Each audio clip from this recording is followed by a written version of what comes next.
Oh, hello.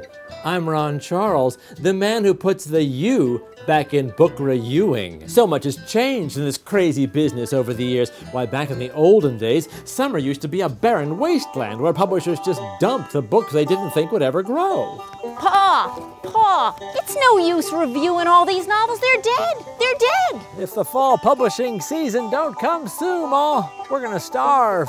Well, those grim days are over, my friends. Why, this summer we're reaping a veritable cornucopia of ripe comic novels. Matthew Clam's witty novel, Who is Rich, is about a graphic novelist who hopes to revive his dormant career and his sagging love life at an artist conference. For a comic novel with sharp political undertones, try Joshua Cohen's Moving Kings, about a young Israeli soldier who comes to New York to work as a mover. In the novel Less, Andrew Sean Greer tells the hilarious story of a mid-list novelist who decides to escape his broken heart by accepting every invitation he's received from around the world. The latest dish in our summertime banquet of comic novels comes from Tom Perrotta. Tom Perrotta has written several witty novels about suburban life, including Little Children and Election. But he's probably best known for the HBO adaptation of his apocalyptic novel, The Leftovers, about a policeman who loses everything except his abs.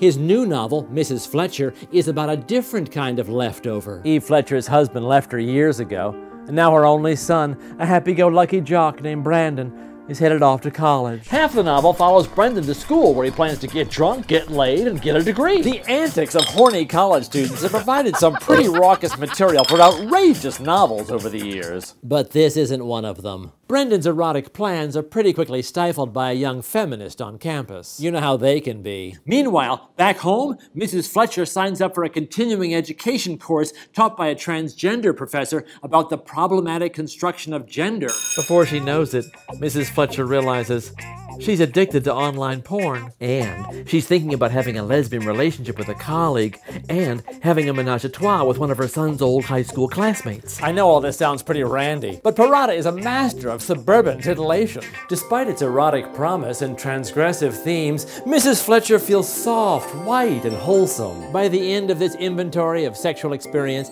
everything is wrapped up sweetly, because that's the way sex is. For the Totally Hip Video Book Review, I'm Ron Charles, hoping you get lucky tonight with a good book.